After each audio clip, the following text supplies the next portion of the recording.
Olá, me chamo Éder. Venho aqui trazer para vocês um diálogo, na verdade, para falar um pouquinho sobre a formação dos professores para dentro do contexto da cybercultura, né? Em meados às questões dos aspectos sociotécnicos, né? Na verdade, sociocomunicacionais para o contexto da aprendizagem. Antes de adentrarmos, né, a respeito disso, a gente tem que entender o espaço da sabercultura, né? O que é esse espaço da sabercultura para entendermos que é o nosso protagonista, o caso o professor. Aí eu trago aqui para vocês uma imagem que faz a reflexão da sociedade, né, no sentido dela no passar dos anos. Nós temos a sociedade de caça-coleta, lá desde a pré-histórica. Depois nós temos a sociedade agrícola, né, que é a técnica de cultivo, né, essa sociedade mais formada tecnicista. Depois nós temos a sociedade industrial, que é a energia a vapor e a elétrica, até difundir aonde nós estamos hoje, né, a qual vivenciamos hoje, a sociedade em rede, que é a rede de computadores, ou seja, a interligação do homem com a máquina. E ali eu falo para vocês, ao falar de cybercultura, é compreender que vivemos uma reconfiguração sociotécnica pela rede de computadores, em escala planetária, local, global, nunca vista antes na história da humanidade. Então, o que vivenciamos hoje é algo que, na verdade, veio a caminhar ao longo da história até chegarmos nessa condição de homem e máquina. E ali eu trago para vocês uma referência teórica de Preto e Assis, que ele coloca o seguinte para nós. Isso inclui a reorganização de língua escrita, falada, das ideias, crenças, costumes, códigos, instituições, ferramentas, métodos de trabalho, arte, religião, ciência, enfim, todas as esferas da atividade humana.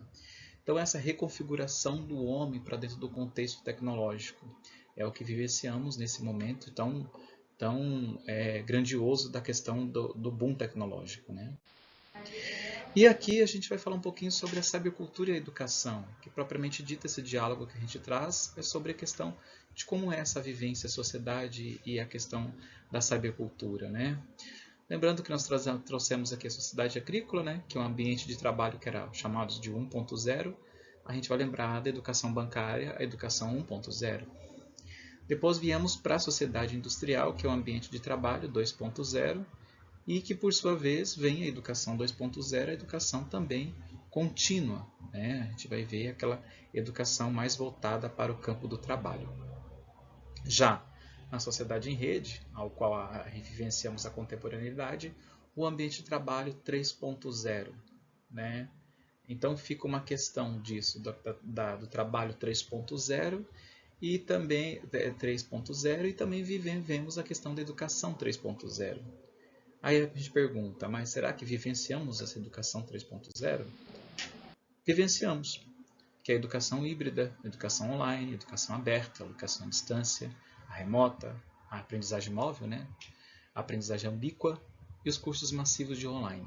Então, a reconfiguração da educação para dentro do contexto da contemporaneidade da sabercultura. Trago aqui para vocês que a gente vai falar um pouquinho muito do ChatGPT. E o ChatGPT é uma ferramenta que veio para ficar, né? Por isso, estranhamente, tem algumas pessoas que concordam com o uso e não concordam com o uso também. E aí a gente tem o quê? A questão da massiva uso da ferramenta ChatGPT, a gente vai trazer a abordagem das mídias sociais, né? Que alcançou mais de 100 milhões de usuários nos últimos anos. Facebook, uns 5 anos, né? Em 5 anos, conseguiu 100 milhões. O Instagram conseguiu em 2 anos e meio, né, de 2 a 5 anos, conseguiu também um boom de 100 milhões. TikTok de 9 meses e o ChatGPT que trouxe em menos de 2 meses. E ali a gente traz alguma coisa da Forbes, né, que ela traz para a gente o seguinte: o ChatGPT tem recorde de crescimento de base de usuários. Isso é verdade, isso é concreto. E a gente tem que saber como que usa essa máquina, usa essa ferramenta para o sentido do nosso contexto no processo de ensino-aprendizagem. Aqui eu trago umas ideias para vocês, ideia de inteligências de IA, né, criativas, generativas, né, que são as capazes de recriar e produzir algo novo. Nós temos o ChatGPT de texto, a DAO Imagens, a Aiva Músicas, aí temos a Bing, que é texto e navegador de web, a Midjourney e o Copilot, que é o código de computador também, que é a questão de reconfiguração e trabalho de sistema. Então, nós temos aqui algumas ideias que, na verdade, é propriamente usadas no uso da tecnologia para dentro da inteligência artificial. E aqui a gente faz um pensamento de como que é o uso desse, né? Como que são os primeiros meios para se usar, como que eu vou usar essas ferramentas, né? Ali eu coloco para vocês a questão de tirar dúvidas, de elaborar o roteiro, escrever, revisar textos, fazer análise crítica, melhorias, consultar palavras, sentidos, né? Etimologia, sinônimos, né? A gente vai falar um pouco isso aqui também do conceito acadêmico, né? Que a gente pode usar o ChatGPT para esse sentido, mais propriamente de pesquisa, né? Ou reconhecimento de alguma coisa que a gente precisamos para a questão do desenvolvimento daquele que tem pesquisado. Apresenta definições, conceitos, né? Lista autores de área e conversa com PDFs, né? Que é o chat PDF, que eu coloco para vocês dois links, né? O primeiro de revisar textos e o segundo que é o chat PDF também. Passado a isso, eu trago aqui umas ideias para vocês, né? Vocês podem fazer a leitura do QR Code de 30 usos de maneiras de utilizar o ChatGPT, né? Eu coloco aqui para vocês como posso usar em sala de aula, tanto na educação básica, tanto no ensino superior. Aqui também, né? Vocês podem fazer a leitura do QR Code e vocês vão ter acesso a todas essas ferramentas e maneiras de usar. Aqui também, por último, né? Outros usos que a gente pode estar usando aí como meio de trabalhar a mediação do ChatGPT. E aí a gente trabalha um entendimento dissertal que ele coloca o seguinte: compreender as artes de fazer, aos estudantes apoiados pelo ChatGPT, que subvertem, né, o instituído e inventando assim modos de outros estudar, aprender, não capturados, enquadrados, lógica hegemônica, né, de escolares, universitários, e com questão de teorização didático-pedagógica curriculares. Há um meio de se usar, mas também há meios de se ponderar também a questão do uso, de maneira lógica de saber usar também, né? Estamos sobre a questão da ideia da invenção, né? Trouxe aqui algumas reflexões para vocês.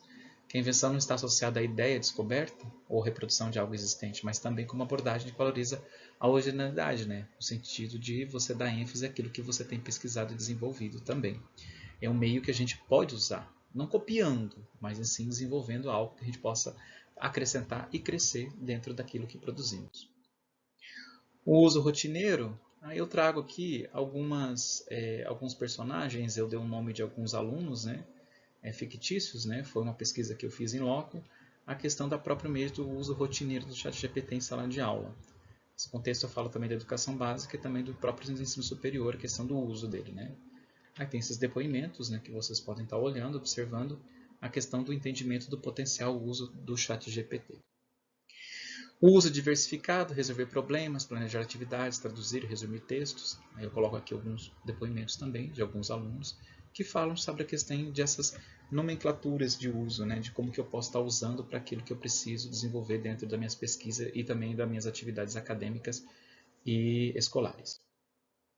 O uso para autoria, né, parceiro, coautor, para apoiar a construção de conteúdos, né, você trabalha a própria coautoria, a condução e desenvolvimento de algo que você possa produzir de si mesmo, né. Aí aqui eu tenho a questão dos depoimentos de alguns alunos também que falam sobre a questão do uso dessa ferramenta. Temos também o uso para pesquisa, né, o substituto nas buscas da web, que você deixa de usar o Google, mas você usa propriamente a IA, né, o chat GPT, no sentido para você pesquisar mais aprofundadamente aquilo que você necessita para aquele momento.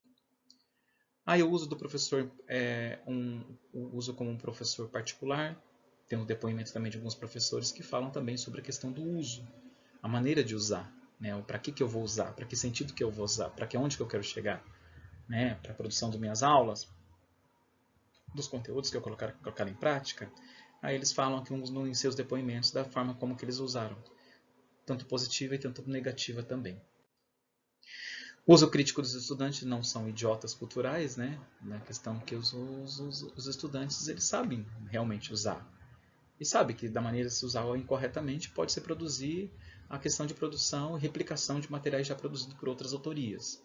Mas se produzia propriamente sua autoria própria, no sentido de desenvolver algo que seja de construção feita por si mesmo, né?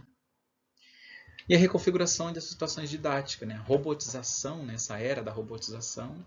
Aí eu trago aqui um depoimento da Rebeca, que ela fala sobre a questão de uso na sala de aula, né? Inclusive, principalmente pedidos pelos professores, né? Na construção de texto, parafraseamento de textos, né?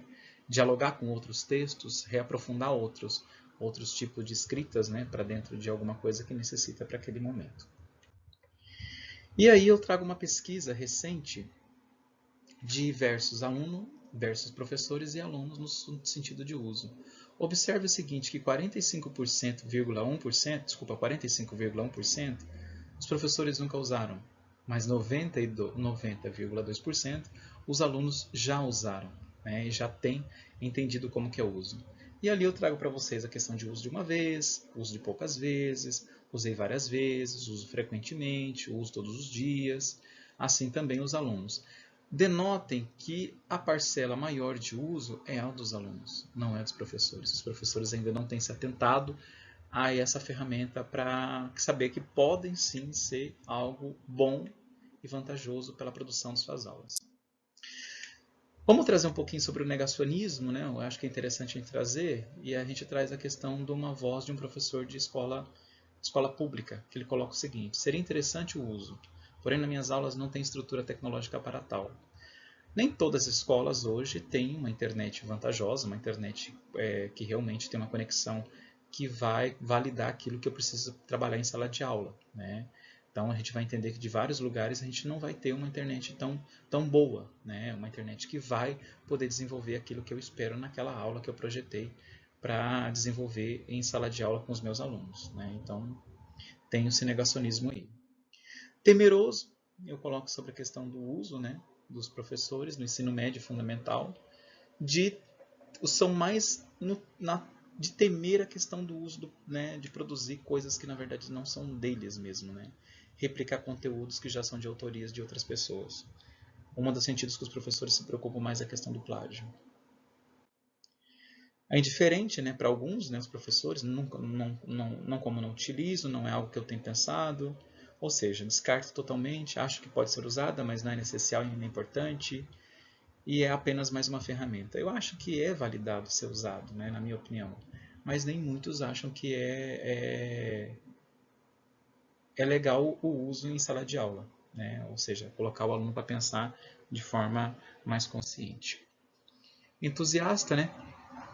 Algumas matérias sobre o ChatGPT apresentam um discurso entusiasmado, tenófilo, né, ou tecnotóptico, que aí libertará do trabalho penoso, ou proporcionará uma governança sábia, ou resolverá uma crise climática.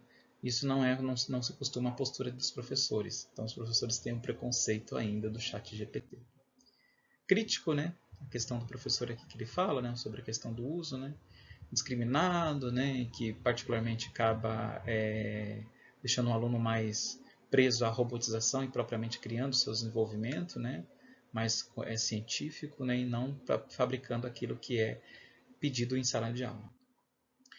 E aí eu trago alguns posicionamentos, né, de professores, né. O negacionista, não é importante usar; a temerosa, não use; o entusiasta, use sempre; a crítico, conheça os problemas, os riscos e decida quando como você usar, ou se quiser indiferentemente.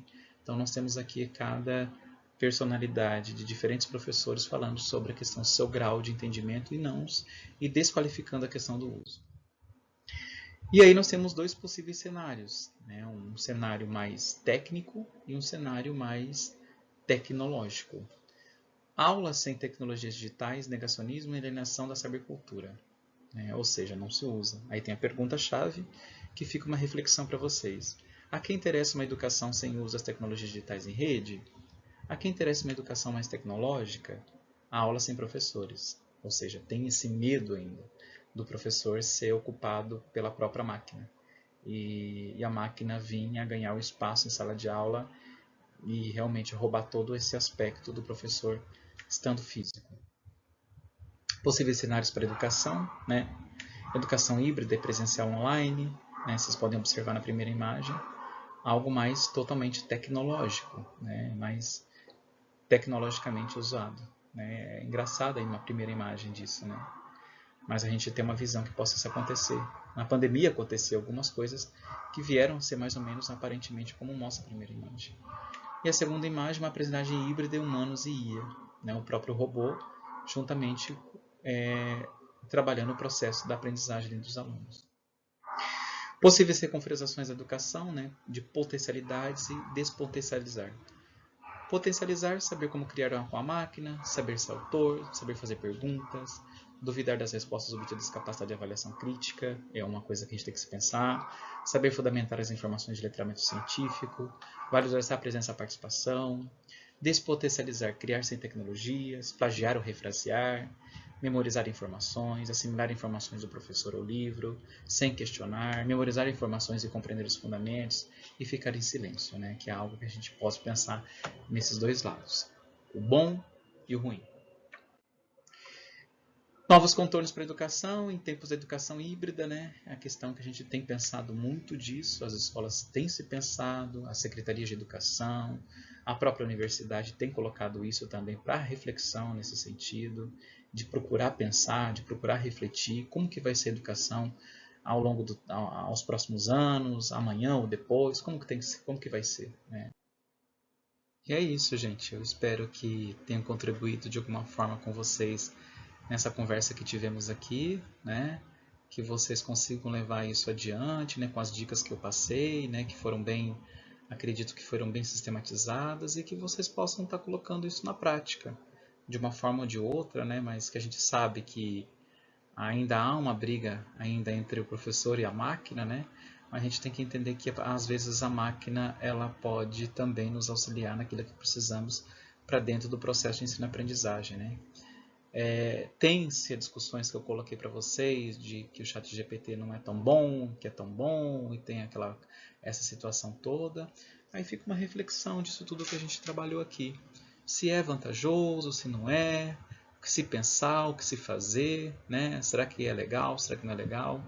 Aí fica esse entendimento para vocês. Eu espero, de uma forma ou outra, contribuído nessa conversa que tivemos. E eu deixo meu e-mail aqui, caso alguém queira ter alguma troca, alguma experiência, algum contato, pode estar entrando em contato com o meu e-mail. Muito obrigado e até a próxima.